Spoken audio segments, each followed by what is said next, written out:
The next step in our hacking methodology is scanning.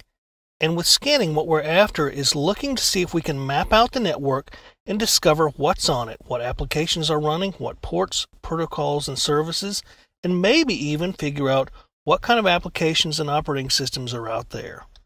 Scanning a network basically is the first real active action that we might take as an attacker. Up until this point, most of the things we've done have been either passive or, at worst, non-intrusive. We really haven't contacted the target very much in an intrusive way. Scanning basically is the act of sending network traffic, particularly crafted network traffic, to a host or even an entire network to get responses back from that network or that host. And the responses you would get back can give you details about what's running on the network and how it's set up. The goals of scanning include determining how many live hosts there are on the network and which ones are up and running, what ports, protocols, and services they are running, and, if possible, getting the OS and application versions from the devices. If we have all this information, what we want to do is use it to figure out what vulnerabilities are out there for the hosts and the network.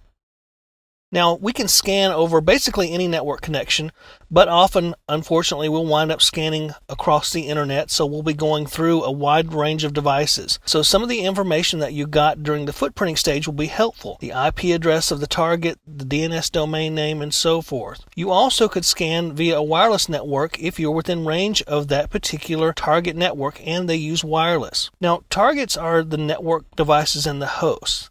The goal is to get port, protocol, service information, and even banner information so that we can figure out what the possible vulnerabilities are. When we say banner information, some applications and operating systems actually give up a little bit about themselves when you do a scan. In other words, you can scan a particular box, and depending upon the operating system or application that's running on it, it might give up something like an error message or a response that you could use to figure out what's actually running on the box.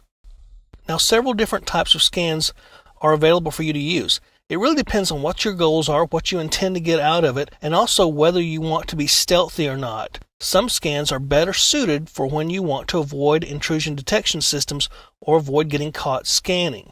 So, you may use one or more of these methods when you're scanning a target. You don't have to limit yourself to one method. Now, as far as tools go, there are probably hundreds of tools out there available for scanning. I will tell you that most of them work very similarly, and they offer varying degrees of features. Some of these tools are all-in-one types of tools where they can do footprinting, scanning, vulnerability scanning, and so forth. But some of the basic tools that you'll run into, Nmap and Nessus in particular, are really designed to do one or two things, but they are the best tools out there to do what they do. You'll find some tools that actually use Nmap, which we'll talk about here in a few minutes, to scan a network, and they just provide a really nice front end. One of your goals also should be to avoid detection by intrusion detection systems, as I mentioned earlier. In some cases, you may not care if people know if you're scanning them, but in a lot of cases, you will. You'll want to be able to scan without getting caught. Now, the use of IP spoofing, proxies, and so forth will help you in scanning stealthily and avoiding detection, and we'll talk about those a little bit later as we go as well. So let's look at the goals of scanning. We want to get open ports.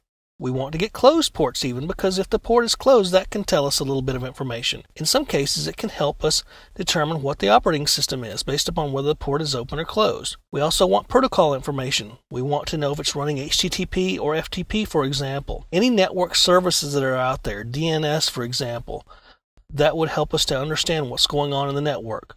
If we can get any configuration details, that's a plus. Any banners that might help us fingerprint the operating system and applications would be great. If we can get information on what a particular web server is running, such as a particular version of Apache or Internet Information Services, that can help us out as well. Because obviously once we get this information, then we can start researching vulnerabilities to figure out what we can do, what attack vectors we can take. Now, some of the techniques we'll cover over the next several segments include things like full open scans, where they're a little bit noisy and we don't care if we get caught, but also we'll talk about half open and stealth scans, which are usually used to avoid detection. We'll talk about TCP flag scans, ICMP and UDP scans, and we'll cover a little bit about evading IDSs, spoofing your IPs, and the use of proxies. We'll talk about all these things over the next several segments when we discuss scanning. We'll also give you some demonstrations on two of the popular scanning and vulnerability scanning tools, Nmap and Nessus. So we've got a lot to talk about over the next several sessions.